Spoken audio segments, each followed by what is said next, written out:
Hello दोस्तों, नमस्कार। SM किसी चैनल में मैं आप सब लोगों का दिल से बहुत बहुत स्वागत करता हूं। फर्स्ट टाइम विजिट किया जरूर चैनल को सब्सक्राइब कर लेना, बेल आइकन को हिट करके ऑल सिलेक्ट करके रख लेना।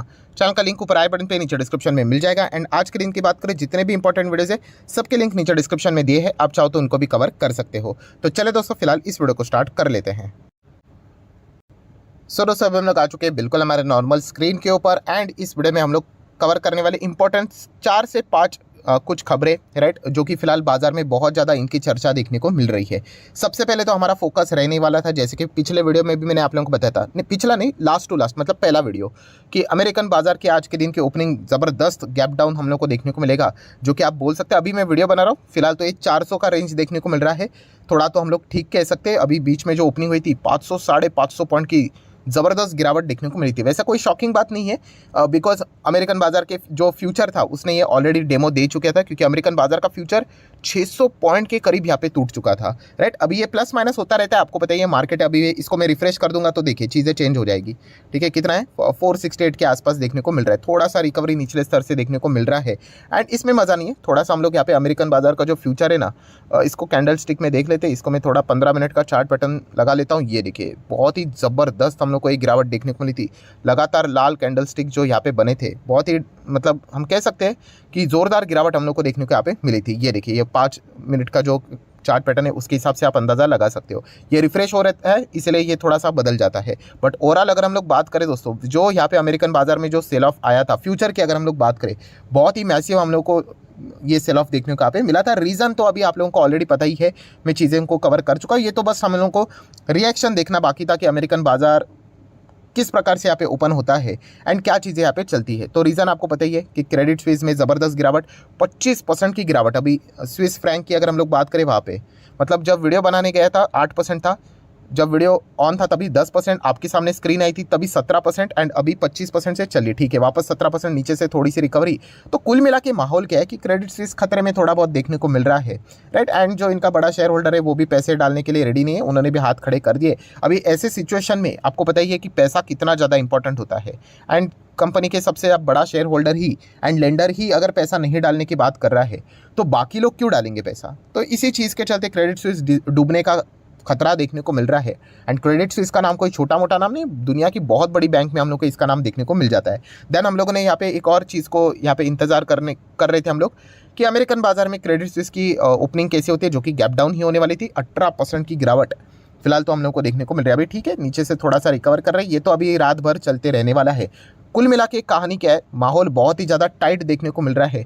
500% की गिरावट, 400 पॉइंट की गिरावट, बहुत ज़्यादा मार्केट हम लोग को वॉलेटाइल देखने को यहाँ पे मिल रहा है। अभी वही चीज़ है इंपॉर्टेंट, कि रात भर मार्केट चलेगा, उसके बीच में क्या खबरें निकल कर आती है वो भी देखना एक इंपॉर्टेंट पॉइंट यहाँ पे रहने वाला है। कल के दिन भी अमेरिकन बाजार में बहुत सारे सुपर ड्रामा हम लोग को देखने को मिले थे। अगर कोई ऐसी खबरें आती रहती है तो ज़रूर मैं आप लोगों के सामने वो लेकर आऊँगा। अभी तक तो यही चीज़ें देखने को मिल रही है कि क्रेडिट स्विस फिलहाल तो बहुत ही टफ समय से यहाँ पे गुजर रहा है। एंड अगर आप यहाँ पे देखोगे भी आर्टिकल भी, कि क्रेडिट स्विस यहाँ पे गिरा, एंड उन्होंने क्या कर दिया और प्रेशर यहाँ पे ऐड कर दिया, किसमें, वही बैंकिंग सेक्टर में। मतलब बैंकिंग सेक्टर में तो पहले से ही लगी पड़े हुए थे।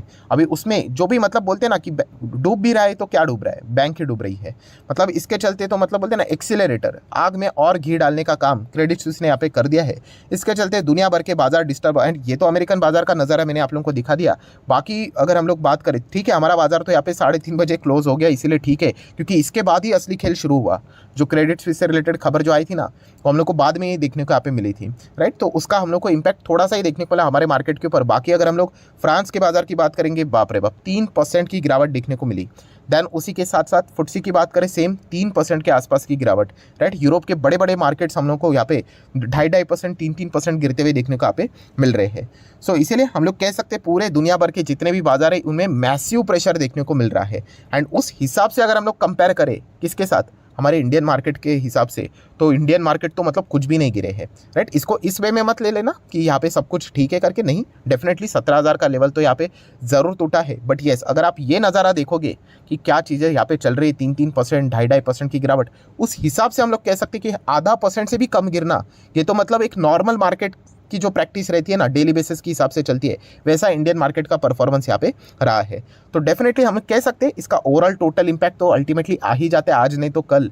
सो वो भी हम लोग को देखने को यहाँ पे मिल सकता है। तो ये अभी तक की स्थिति देखने को मिल रही है। जाते आते एक बार हम अमेरिकन बाजार के दर्शन जरूर वापस कर लेंगे, बट उसके पहले कुछ बाकी के स्टॉक्स है उनके जुड़े हुए इंपॉर्टेंट खबरों को कवर कर लेते हैं। सो केपीआईटी टेक, केपीआईटी टेक में आज के दिन 8-8.25% की तेजी देखने को मिली।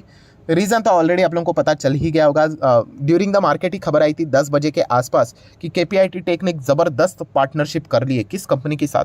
होंडा के साथ। अभी इतने बड़े बड़े पार्टनरशिप होंगे, देखिए मैं ये पॉइंट ना दोस्तों गांठ बांध के रख लेना, और नहीं तो चाहे तो ना दीवार के ऊपर छाप के रख लेना, अगर आप लोगों को भूलने की आदत है तो। अच्छे कंपनी में जाओगे ना दोस्तों तो अच्छी खबरें आएंगी, राइट। एंड कंट्रोवर्सी वाले स्टॉक्स में जाओगे ना तो कंट्रोवर्सी वाली ही खबरें आएंगी, या फिर डूबने वाली कंपनी रहेगी जिसके ऊपर बहुत हेवी कर्जा है, तो वहाँ पे जो खबरें आएंगी वो इसी प्रकार की रहेगी।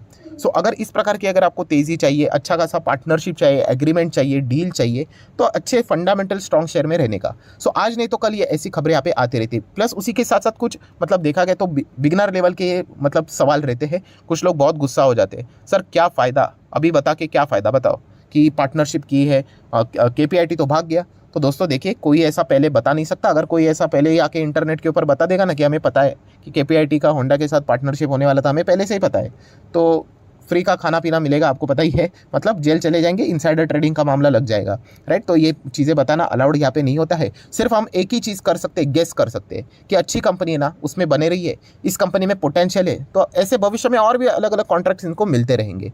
तो इस प्रकार से ये चीज़ें वर्क करती है दोस्तों। अब कितना सिंपल होता ना मार्केट, अगर हमें पहले ही पता है कि इस प्रकार के वो डील के अनाउंसमेंट करने वाले, मैं खुद जाके खरीद लेता, फिर बाद में तेज़ी आ जाती, प्रॉफिट बुक कर लेता। तो आपको बताना चाहूँगा, मैनेजमेंट भी ये चीज़ें ऐसा कर नहीं सकती कि ऐसे बड़े डील के पहले खुद शेयर्स को खरीद के रखे और बाद में यहाँ पे उसको बेचे, तो अलाउड नहीं है, उनके ऊपर ज़बरदस्त पेनल्टी यहाँ पे लग सकती है। सो इसलिए आप लोगों ने देखा भी होगा कि कभी बोर्ड मीटिंग कंडक्ट होती है ना, थोड़ा बॉम्बे स्टॉक एक्सचेंज के ऊपर विजिट कर लेना, वहाँ पे आपको एक फाइल आ जाएगी कि ट्रेडिंग विंडो को क्लोज किया जाता है प्रमोटर के लिए, उनके रिलेटिव पार्टीज़ के लिए। क्यों? क्योंकि उनको पता होता है कि ऐसे sensitive topics, information, price sensitive information की जानकारी उनको पहले से होती है, इसलिए वो उसमें एक्ट नहीं कर सकते। तो ये चीज़ आप लोगों को पता है यहाँ पे होनी चाहिए, राइट। तो केपीआईटी टेक फैंटास्टिक कंपनी, अभी तो देखा गया तो ये भागते ही जा रहा है, भागते ही जा रहा है। कि ऐसा ही होता है कि अच्छी कंपनीज तेज़ी पकड़ ही लेते, आ जाएगा कोई ना कोई, कल ना कल परसों कोई ना कोई बाजार का बहाना तो मिल ही जाएगा, जिसके चलते आपको गिरावट तो देखने को यहाँ पे मिल जाएगी। तो बहुत अच्छी कंपनी है, फंडामेंटली यहाँ पे स्ट्रॉन्ग है। मल्टीपल टाइम्स मैंने आप लोगों को बताया, एंड अगेन कह रहा हूँ, देखिए कभी ना कभी तो ये गिरेगा, तब सब लोगों को लगेगा कि खराबे करके, जैसे कि यहाँ पे गिरा था, बीच में यहाँ पर भी गिरा था, यहाँ पे तो 60-70% गिरा था। तो ऐसे मौके बनेंगे ही दोस्तों, राइट। मार्केट है, आपको पता ही है, अभी मार्केट में इस प्रकार का प्रेशर बनेगा तो कोई ना कोई प्रॉफिट बुकिंग कर ही लेता। आज के दिन तो अच्छी खबर देखने को मिली।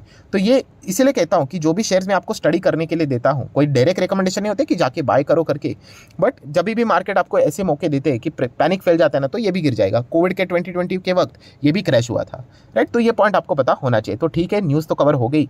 अभी आ जाते हैं नेक्स्ट कंपनी के ऊपर, जिसका नाम है इंडियन एनर्जी एक्सचेंज, IEX। सो IEX की बात करें तो आपको पता ही है, ट्रेडिंग प्लेटफॉर्म्स हम लोग को देखने को मिल जाते हैं, एनर्जी के ट्रेडिंग्स हम लोग को देखने को मिल जाते हैं। एंड जैसे कि एक बीच में रिपोर्ट भी आई थी, रिपोर्ट क्या ऑफिशियल न्यूज़ ही थी, कि सरकार ने भी परमिट किया था कि ज़बरदस्त हम लोग को यहाँ पे आने वाले समय में गर्मी देखने को यहाँ पे मिलने वाली, जो माहौल रहने वाला है, टेम्परेचर बहुत ही ज़्यादा हॉट रहने वाला है, एंड जो बोलते हैं ना हीट वेव्स हम लोग को देखने को मिलने वाले हैं।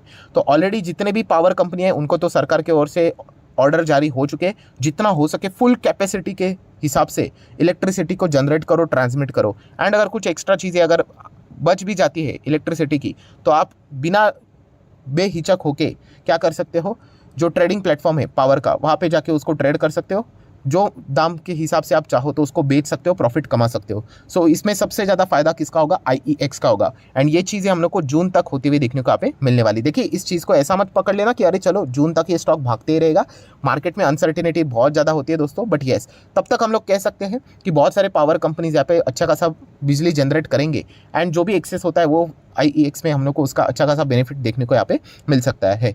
सो ये एक नॉर्मल चीज़ हम लोग को देखने को मिली। अभी IEX के तेज़ी के पीछे का वजह क्या है, तो आप सब लोगों को पता है, इन्होंने बायबैक अनाउंस किया था। तो अभी IEX ने यहाँ पे क्या किया है, जो उनके प्रमोटर्स है, कितना है 1,22,600 शेयर्स, वो उन्होंने यहाँ पे फिलहाल तो बायबैक में पार्टिसिपेट किया 143 के भाव के हिसाब से, जो कि अभी का करंट भाव जो हम लोग को चलते हुए देखने को मिल रहा है, राइट। प्रीवियस कितना था 145, उसी के आसपास हम लोग को यहाँ पे बाइंग देखने को यहाँ पे मिल चुकी है। तो मार्केट को अच्छा लगा कि करंट भाव जो चल रहा है वो फेयर वैल्यू है करके जाके प्रमोटर ने ही खुद जाके उसी लेवल के ऊपर बायबैक यहाँ पे किया है। सो एक अच्छी बात हम लोग को देखने को यहाँ पे मिली है, राइट। तो ये बायबैक तो टेंडर वाला बायबैक तो नहीं था, ये ओपन रूट वाला बायबैक है। एंड आपको ये भी पता है कि आने वाले समय में शायद से 2025 मतलब 2 साल के भीतर ये जो ओपन रूट वाला बायबैक है वो भी खत्म यहाँ पे हो सकता है, सिर्फ टेंडर वाला रहेगा, राइट। अभी से भी इससे रिलेटेड काम कर रही है, वर्क इन प्रोग्रेस है। अभी वो खबर कब निकल कर आती है वो देखने वाली बात यहाँ पे जरूर रहेगी। नेक्स्ट अगर हम लोग बात करेंगे दोस्तों तो जीएसटी। सो जीएसटी की बात करें तो दोस्तों आप सभी लोगों को बताना चाहूँगा कि जीएसटी का जो इन्वेस्टिगेशन वाला जो डिपार्टमेंट होता है उनके रडार के ऊपर अभी आ चुके हैं एफएमसीजी कंपनियां। सो एफएमसीजी कंपनियां क्यों, इसके पहले उनके रडार में फार्मा कंपनीज थी। तो दोस्तों एक शब्द है बहुत ज़्यादा पॉपुलर है, क्रॉस चार्ज। सो ये क्रॉस चार्ज के चलते क्या होता है पता है, ये जो जीएसटी रहता है ना, टैक्स ये कंपनियां ना कम देती है एंड खुद का बेनिफिट करवाने की कोशिश करती है। तो यही चीज़ करते करते एफएमसीजी कंपनीज, मतलब पहले ये फार्मा कंपनीज करती थी जो कि जीएसटी ने के रडार में आ गई, मतलब डिपार्टमेंट के उन्होंने पकड़ लिया एंड जो भी टैक्स बनता था वो उन्होंने वसूल कर लिया। अभी यही काम एफएमसीजी कंपनियां भी कर रही है एंड इसमें 2 दिग्गज के नाम सामने आ गए, एक है एचयूएल एंड दूसरा है पीएनजी। पीएनजी की बात करें तो इसमें 2 कंपनियां हम लोग को स्टॉक मार्केट में देखने को मिल जाती है, एक है पीजीएचएच एंड दूसरा है पीजीएचएल। अभी ये तो फार्मा वाला रहा तो इसको तो कट कर लेते क्योंकि एफएमसीजी की बात हो रही है, तो पीजीएचएच। सो पीजीएचएच एंड उसी के साथ साथ एचयूएल, इन दोनों को पकड़ा गया कि क्रॉस चार्ज के मामले के हिसाब से, एंड उन्होंने एक्सेप्ट भी किया एंड उसके हिसाब से क्या किया जाता है, नो डाउट इसके चलते जो टैक्स बनता था वो उन्होंने यहाँ पे पे भी कर दिया है। तो ऐसी कोई बात नहीं कि फर्दर इन्वेस्टिगेशन है करके, तो ये सारी चीज़ें हम लोग को फार्मा में भी देखने को मिलती थी, वो अभी इसमें भी देखने को यहाँ पे मिल रही है।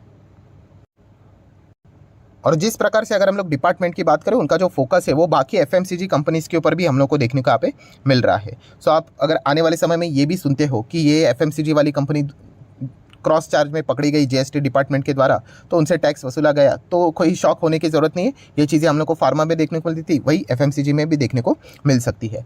चलिए, जितने इंपॉर्टेंट पॉइंट्स थे सारे तो कवर कर लिए। जाते जाते एक बार अमेरिकन बाजार के वापस दर्शन कर लेते हैं एंड वापस हम लोग को अमेरिकन बाजार जहाँ से शुरुआत हुई थी लगभग 560 पॉइंट की गिरावट, वैसे ही गिरावट के ऊपर वापस हम लोग को अमेरिकन बाजार आते हुए देखने को मिला है, मतलब लगभग 0.25% की गिरावट है, राइट। ऐसी गिरावट इसके पहले भी हुई है, बट इंपॉर्टेंट क्या है कि पिछले 5 दिन से ऑलरेडी बाजार में गिरावट है। 1 महीने की बात करें तो 7.5% गिरा है, वो भी इंडेक्स की हम लोग बात कर रहे हैं। तो इंडिविजुअल स्टॉक्स की हालत क्या होगी अमेरिकन बाजार में, इसका तो अंदाज़ा आप इजीली यहाँ पे लगा सकते हो। तो इसी चीज़ के चलते अभी देख लेते हैं कि क्या खबरें निकल कर आती है। अभी नई नई खबरें आ रही है, पहले बैंक्स था, फिर उसके बाद पॉवेल जी को मतलब फेड को यहाँ पे घेरा गया था। अभी क्रेडिट स्विस के ऊपर भी हम लोगों को फोकस रखना पड़ने वाला है। सो इन्हीं चीज़ से रिलेटेड अगर कोई नए अपडेट्स भी आ जाते तो मैं आप लोगों को ज़रूर इन्फॉर्म करवा दूंगा। सो आशा करता हूँ दोस्तों वीडियो हेल्पफुल लगा होगा, तो जरूर लाइक एंड शेयर कर देना। डीमैट अकाउंट अगर आपने अभी तक ओपन नहीं किया है तो लिंक नीचे डिस्क्रिप्शन में 25 वीडियो की लिस्ट आपको फ्री ऑफ कॉस्ट मिल जाएगी। आपका नाम, कौन सा अकाउंट आपने लिंक के थ्रू ओपन किया है, प्रॉपर्ली कमेंट से मेंशन कर देना। तो हफ्ते भर के अंदर सारे लेक्चर्स मेरे साइड से फ्री ऑफ कॉस्ट प्रोवाइड कर दिए जाएंगे ताकि आप शेयर मार्केट को आसान भाषा से सीख सको। So that's it, thank you very much दोस्तों, we will be meeting our next video. तब तक के लिए बाय बाय।